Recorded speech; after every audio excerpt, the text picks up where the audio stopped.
Donc aujourd'hui, je vais parler de la détresse cardiaque et je vais l'appeler la détresse psychologique cardiaque pour pas qu'il y ait de confusion avec l'état médical. Et je vais vous parler aussi donc de l'entretien psychologique. Donc dans la littérature scientifique, on voit qu'après un événement cardiaque, les 3/4 des patients expérimentent un état émotionnel négatif qui est transitoire, et en psychologie, on appelle ça le blues cardiaque. Et c'est un état qui, normalement, au bout d'un mois ou deux, devrait disparaître. Et cependant, quand ça ne disparaît pas, on appelle ça la détresse psychologique cardiaque. Donc la détresse psychologique cardiaque, c'est un état émotionnel négatif qui, lui, est persistant et qui peut avoir des conséquences importantes sur la manière dont le malade fait face à sa maladie. Et ça a aussi des conséquences sur d'autres dimensions de sa vie, comme par exemple ses émotions, ses comportements, sa vie sociale, sa vie familiale, ses pensées, etc. Donc avec ma collègue Lila Cancade, cette année, nous avons mis en place une recherche au sein de l'Institut de cardiologie et qui s'est déroulée en 2 temps. Donc le premier temps, c'était durant l'hospitalisation des malades, où en gros, on leur a fait passer le questionnaire, le Cardiac Distress Inventory, qui est un questionnaire qui a pour but de mesurer le score de détresse psychologique cardiaque chez les patients. Et ensuite, sur la base de leurs résultats à ce questionnaire, on a poursuivi avec un entretien psychologique où on reprenait ce que c'était pour eux la détresse psychologique cardiaque et les ressources psychologiques dont ils pouvaient se servir si, à la suite de leur hospitalisation, ils développaient des difficultés psychologiques. Le deuxième temps de cette recherche a eu lieu 1 mois après. Et on a recontacté les patients qui avaient participé au premier temps et on leur a refait passer le Cardiac Distress Inventory pour voir s'il y avait eu une évolution dans les scores de détresse psychologique cardiaque.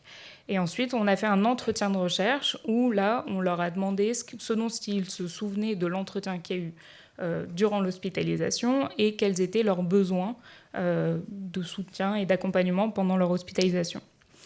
Donc je vais vous présenter quelques résultats qu'on a obtenus. On a eu 9 participants qui ont participé du coup aux 2 temps de mesure du score de détresse psychologique cardiaque.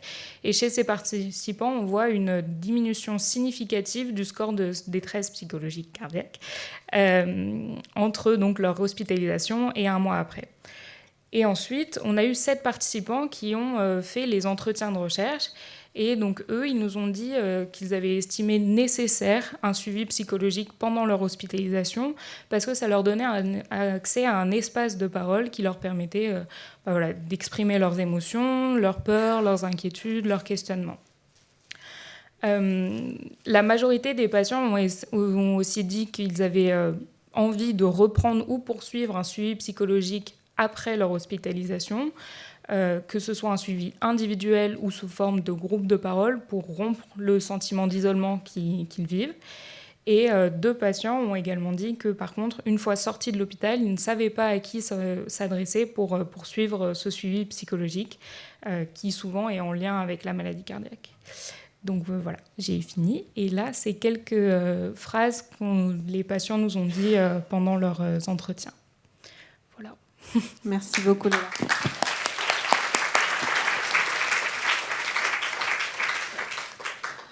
On prend je ne sais pas, 1, 2, 3 questions dans le public.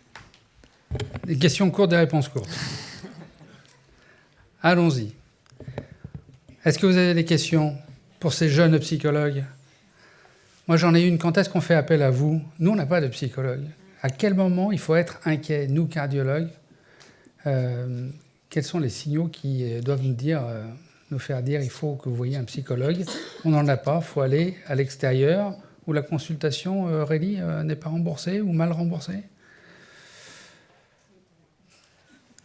Alors, comment on fait ?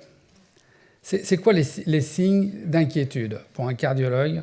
Nous, on ne connaît rien à la psychologie. Qui veut répondre ? Tout ce qui va être manifestation anxieuse, dépressive, de stress, tout ce qui va être un changement de comportement décrit par la personne, des pensées négatives, une forme de pessimisme. Ça peut être très très vague. Et c'est ça aussi qui est peut-être compliqué aussi pour un médecin, forcément, enfin pour n'importe qui. C'est comment faire le tri dans tout ça. Il faudrait déjà que les gens puissent être adressés à quelqu'un. Et c'est ce qui manque, a priori, à l'Institut de cardio, comme on l'a tous vécu. Allez, on a une question là. Moi, j'ai une question. Quand on est ami et on est aidant à des personnes ou bénévoles aidantes, donc comment on peut gérer le stress de la personne malade et qu'est-ce que vous nous conseillez en tant que spécialiste de psychologie? Parce que parfois, tel que mon cas, j'ai quand même des maladies cardiovasculaires, voire d'autres qui sont un peu lourds, mais bon, je suis bien accompagnée, donc j'ai pas de souci. Mais qu'est-ce que vous nous conseillez pour faire le recul? Parce que c'est très, très important. Surtout que si la personne a beaucoup de problèmes cardiovasculaires, y compris qu'elle est stentée, insuffisance cardiaque, et ainsi de suite.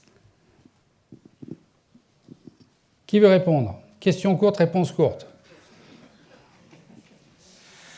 Je ne suis pas sûr qu'il y ait de réponse universelle à ça. Enfin, moi, je dis toujours en psychologie, l'objet de mon travail, c'est d'avoir une personne en face de moi et d'envisager avec elle les bonnes solutions pour elle.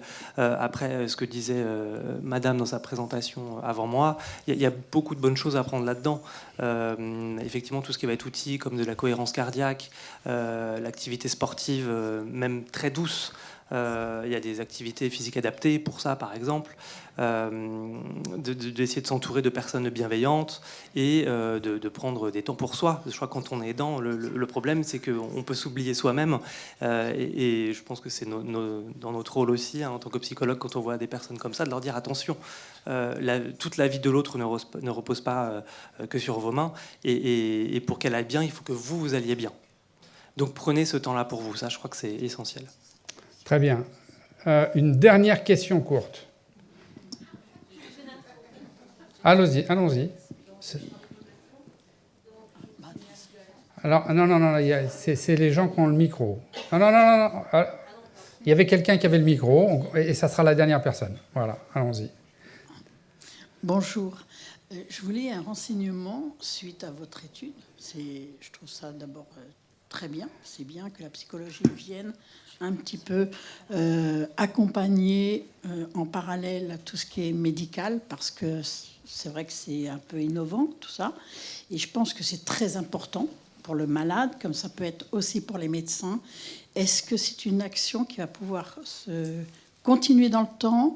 Est-ce qu'il va y avoir des effets par rapport à notre politique aussi, qui est dans les hôpitaux, qui est quand même... On ne va pas faire de politique aujourd'hui.